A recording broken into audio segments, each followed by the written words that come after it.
Let's talk Steelers a little bit here. Steelers. Because Kenny Pickett time, it appears. Oh, yeah, baby. It's Kenny Pickett time. He comes in a game. The Steelers are spinning their wheels. They fell down by 10. Pickett comes in the game. He throws a pick. But at least he's going vertical, threw into double coverage. At least he's going vertical.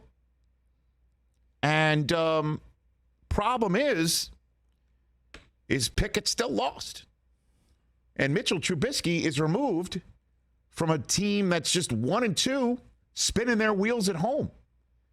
And this is a coach who was saying for a week, like, the offense is fine. I'm not even thinking about this. Tamped all the questions about whether Mitchell Trubisky was on shaky ground, tamped him right down. And how about this? Mike Tomlin pushes the Kenny Pickett button in the middle of Game 4 at home in Acrisure. And Pickett threw the ball well and did provide somewhat of a spark. The team went up by 10. Should have closed it, but didn't. Now leads to Mike Tomlin being asked, what was that all about? What went into the decision to put Kenny in? Just thought we needed a spark, man. We didn't do much in the first half, not enough offensively, and, thought he could provide a spark for us. I'm not going to talk extended as we sit here. We did what we needed to do to put ourselves in position to win this game, and we'll do it again. But I like to just keep it where we are in terms of what transpired here today. We'll deal with next week. And obviously, it's now next week. By the way, at Buffalo for Pittsburgh. Now, Pittsburgh did win there last year in week 1. One of those wins one of those losses for the Bills that are right around Thanksgiving. We were like, it's sometimes teams that have Super Bowl aspirations and look Super Bowl worthy have losses early in the season that you revisit right around Thanksgiving, saying, "How the hell did that happen?" Well, that was one of them for the Bills last year. Now, we just talked about John Harbaugh's decision to go for it. That backfired on him. He's tenured and fine. Nobody more tenured and fine than Mike Tomlin, obviously, in Pittsburgh. The issue is, for Pittsburgh, with Tomlin, is we're going to see if he cheats the quarterback position differently. What do I mean by that?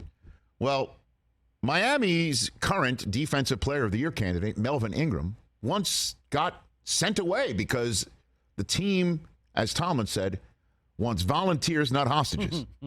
Great quote. After the game, Mitchell Trubisky sure looked like a hostage in the Pittsburgh locker room. Roll tape. Performance related, or he was looking for a spark in the second? You have to ask him. That's what he said. He was looking for a spark. Just so you know. Looking for a spark. There you go. Ooh, looking for a spark. There you go. Jeez. And he looked livid. Honestly, he looked like one of those people who was on a video. Like, get me out of here. Yikes. Blink twice if you want out. That certainly doesn't look like a volunteer to me. That looks like a hostage.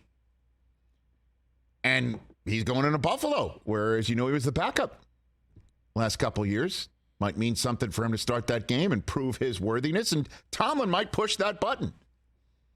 Maybe he will. Deontay Johnson, after the game, said, obviously, it's a rebuilding year, is what he said. Obviously. That's what he said. That's what the guy who they just paid at receiver just said.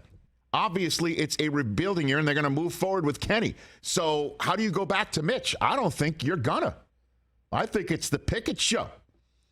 And I think his first career start is at Buffalo. Let's go, baby. And then after that, let's see how he does against TB12 with Tom Brady playing what we assume will be his last appearance in Pittsburgh before he's got to go point for point with Tua in front of the whole country on a Sunday night. And then Jalen Hurts and the currently undefeated Eagles come to town, and there's a bye. So that's a heck of a row to hoe for Kenny Pickett. That's your current Pittsburgh Steelers scenario at 1-3. If he has small hands, he's better have a big heart. Wow. Seriously. This is the conversation. That's all we've heard about Pickett. Now it's his time.